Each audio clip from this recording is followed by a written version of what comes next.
Mesdames et messieurs, il est 12 heures. Merci de nous rejoindre pour ce nouveau point de l'actualité sur Campus Télévision. Au sommaire de cette édition, faits divers, sport et actualité internationale. Voici pour vous l'essentiel de l'information.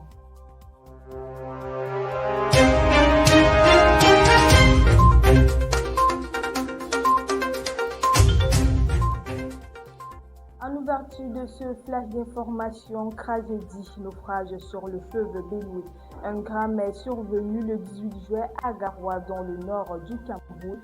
Une pirogue reliant le Cameroun au Nigeria a chaviré sur le fleuve Benue. Bilan provisoire, au moins 15 personnes portées disparues. Plusieurs passagers ont été sauvés grâce à l'intervention des riverains et des pêcheurs. Selon les premières informations, l'embarcation était en surcharge. Elle transportait des passagers et des marchandises mal arrimées, dont des denrées et de la ferraille. Les recherches se poursuivent. Cet accident rappelle les risques du transport fluvial sur la Benue, où la surcharge et le non-respect des règles de sécurité provoquent régulièrement des naufrages. En RDC, l'épidémie d'Ebola fait plusieurs morts. Le bilan s'alourdit en République démocratique du Congo. Selon le ministère de la Santé, au moins 930 personnes sont décédées depuis le début de l'épidémie.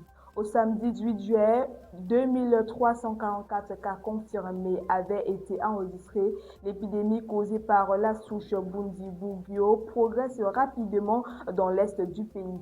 Aucun vaccin ni traitement spécifique n'existe pour le moment. 36 agents de santé ont aussi perdu la vie. Les attaques contre les centres, l'insécurité et les grèves perturbent la riposte. Des centaines de malades restent isolés. Les autorités s'inquiètent car le suivi des chaînes de transmission reste difficile, ce qui fait craindre une nouvelle accélération des contaminations. En France, interdiction des réseaux sociaux aux moins de 15 ans. Les parlementaires français ont trouvé un compromis sur le projet de loi visant à restreindre l'accès aux réseaux sociaux pour les enfants de moins de 15 ans. L'accord a été conclu le 20 juillet par une commission mixte Assemblée-Sénat. Le texte doit maintenant repasser devant les deux chambres avant adoption définitive. Le président Emmanuel Macron souhaite une application dès la rentrée scolaire de septembre 2026. Mais l'Union européenne impose une période de notification, ce qui repousse l'adoption finale après le 10 août. L'objectif est de protéger les mineurs des contenus dangereux, des effets additifs et de l'usage excessif des écrans. L'application dépendra de la validation finale du texte et des outils de contrôle de l'âge. En sport, tension entre l'UEFA et la FIFA. Le président de l'UEFA, Alexander Ceferin, a boycotté la finale de la Coupe du Monde 2026.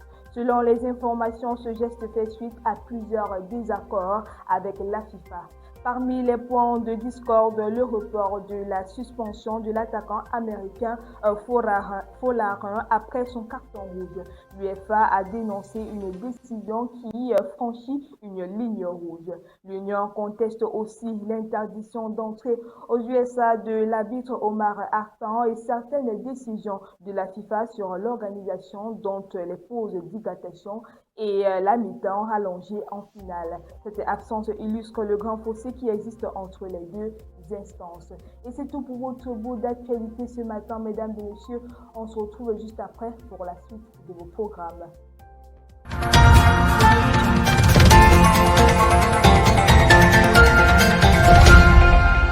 Campus TV, nous sommes ensemble.